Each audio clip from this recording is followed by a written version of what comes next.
ওয়ালাইকুম, আপনারা সবাই কেমন আছেন? আশা করি সবাই অনেক অনেক ভালো আছেন। সামনে তো কোরবানি, সবাই অনেক অনেক ভালো থাকবেন। তো সবাইকে অগ্রিম মোবারক কোরবানির। এই যে দেখুন, আমার আম্মু একটু অসুস্থ হলে ঘরের কি অবস্থা হয়ে যায়, এটা ময়লা হয়ে কি অবস্থা হয়েছে। এখন ভাবতেছি এটা আমি পরিষ্কার করব। পরিষ্কার করে আমি গাছকে পানি দিব। তার ভাবলাম আপনাদের সাথে পুরো ভিডিওটা শেয়ার করি।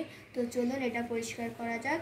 তারপর এই যে দেখুন, গাছগুলো চুপসে গেছে, এগুলোকে এখন পানি দিতে হবে। পানি দিয়ে এগুলোকে তকতাজা করতে হবে। তারপর বারান্দা যেতে হবে, বারান্দায় যেয়ে আমার ফুল গাছকেও পানি দিতে হবে। ফুল গাছ অনেক ফুল ধরেছে, চলুন দেখা যাক। তো এই গাছগুলোকে পরে আমি পানি দিব। এখন চলুন বারান্দা যাওয়া যাক। এই যে দেখুন, গাছটা প্রায় মরেই গেছে। এটাকে ভালো করতে হবে, পানি দিতে হবে, ভালো মতন যত্ন নিতে হবে যেন এটা আবার গড়ে তুলতে পারে। এটা প্রায় মরে গেছে, এটাকে তকতাজা করব। এই যে দেখুন, আমার আম্মু পড়ার টেবিলও আমার বাদ এখানে পড়ার টেবিলেও গাছ রেখেছে। এই যে দেখুন, ওই গাছটা আর এই গাছটার মধ্যে কত তফাৎ দেখছেন। ওই গাছটা মরেই গেছে আর এই গাছটা কত তকতাজা। এখানে আবার মাছের একুরুম আছে আর এখানেও গাছ আছে। তো চলুন এখন যাওয়া যাক বারান্দায়।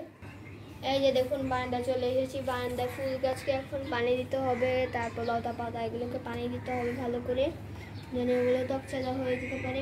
এখন সব কাজ আমাকেই করতে হবে। আম্মু যাতে অসুস্থ, সব কাজ আমাকেই করতে হবে। যখন আম্মু সুস্থ হবে তখন আম্মুকে বলবো, আরে দেখুন তোমার গাছকে আমি এত যত্ন নিছি, এবার আমাকে কিছু ওই যাওয়ার সময় পকেট মানি চাই স্কুলে যাওয়ার সময়, তার জন্য এই তো কাজ করে দিই আম্মুকে। তারপর আম্মু আমাকে পকেট মানি দেয় তার জন্য। এই যে দেখুন কত সুন্দর গাছপালা। আম্মু এটা পুরোটা সেট করছে অনেক আগে, আপনাদের সাথে শেয়ার করছি। সেট করার পরের দিনই আম্মু অসুস্থ হয়ে গেছে। তো অসুস্থ হওয়ার পর এখন আম্মু অসুস্থ, তার জন্য আপনাদেরকে ভালোবাসা দিতে পারে না, কিন্তু সমস্যা নেই। আম্মু সুস্থ হয়ে গেলে আপনাদের সবাইকে ভালোবাসা দিবেন, নতুন নতুন ভিডিও পাবেন আশা করি। এই যে দেখুন, এখন আমার ফুল গাছটাকে পানি দিব। এগুলো ভালো মতন পানি দিয়ে চকচকা করে ভালো। এই যে দেখুন, পাখি ঢেকে রাখা হয়েছে, কারণ রাতে তুফান হয়েছে, তার জন্য পাখিগুলো আর দেখা যাবে না, কারণ পাখিগুলো ঢেকে রাখছি আমি। এই যে দেখুন, গাছগুলো আমার থেকে লাগে না, এগুলোকে এখন পানি দেওয়া লাগবে, কারণ কালকে রাতে অনেক জোরে বৃষ্টি হয়েছে, ঝড় তুফান হয়েছে। তো কালকে আজকে আর পানি দেওয়া লাগবে না, হয়তো কালকে দিব ইনশাল্লাহ। তো এই যে দেখুন কত সুন্দর ভিউ। আমাদের এটা হচ্ছে দ্বিতীয় বারান্দা, এটা হচ্ছে আমার পাখির বারান্দা। এখানে আম্মু গাছ আনছে, কিন্তু আরেকটা বারান্দা আছে, ওইটাতেও গাছ আছে আমাদের অনেকগুলো। তো এই বারান্দা নতুন সেট আপ করছে আর কি আম্মু। নিচে অ্যালোভেরা গাছ আছে।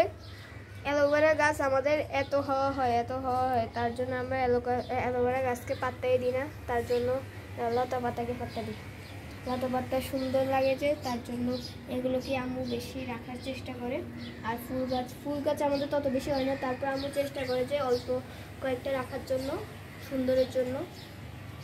দেখুন, তো সবাই বেশি বেশি গাছ লাগাবেন ঘরে, জানি